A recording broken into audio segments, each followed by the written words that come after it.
The next strategy that we're going to talk about is horizontal conjugation. And so I know that I said, I used to be grammar based, and now I am more comprehensible input and teaching for acquisition. But even though the goal is always to communicate, and students can communicate an idea without it being grammatically perfect, we should always make room for them to develop those grammar skills. And it can start as early as level 1. You just intensify the thing, like what you are trying to dig into a little bit more as you go through the levels. It will also help us get more repetitions, and it will get the students used to seeing the word that has a meaning in different forms. So horizontal conjugation is really useful. I, in my classroom, use routines. So on Mondays I do writing, Tuesdays and Thursdays I do reading, Wednesdays I do music, and Fridays I do travel. So writing Mondays is my excuse to put this grammar out there. And I started with just like, let's just do free writes. It didn't work. So I made it more structured and made it a horizontal conjugation. And it can start from very, very basic to really more intense. So I have this paragraph that we're gonna work with. And the paragraph says, my sister sleeps a lot. She always wakes up late in the morning. She likes to eat lunch more than breakfast. Then she goes to sleep again and wakes up for dinner. So if you notice, I am using the same structures that I started my story with. Now I'm just changing what I'm saying, but I'm still using the same structures.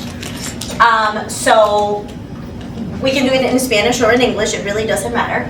But I can say, all right, so actually, it's not my sister. It's me. So how would you tell me this, but about yourself? Okay. I sleep a lot. I always wake up late in the morning. I like to eat lunch more than breakfast. Then I go to sleep again and I wake up for dinner. Or I can say it in the past tense. When my sister was young, she used to sleep a lot, or she slept a lot. She always woke up late in the morning. She liked to eat lunch more than breakfast. Then she went to sleep again and woke up for dinner.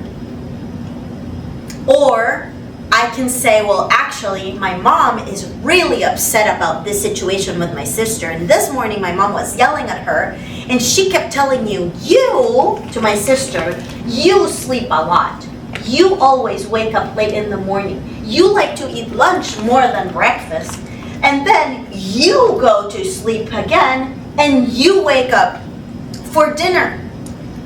So that's 3 different conjugations that I did. Normally I would only do 1, but you can do the same one at the beginning of class, 1 in the middle of class, 1 at the end of class, or during a week. Do you give them the conjugation, like the verbs?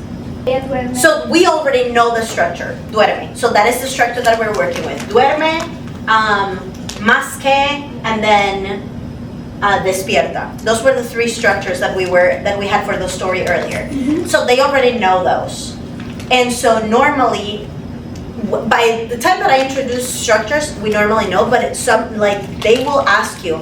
So if I'm saying about myself, would I say duermo? Because they already know that there's a pattern with that. Oh, okay. So you just tell them like yes, and I normally don't give them anything. If they need extra help, or as I see that some people are advancing and getting done and then some are really, really stuck, then I start underlining the words. All right, we are going to change this word.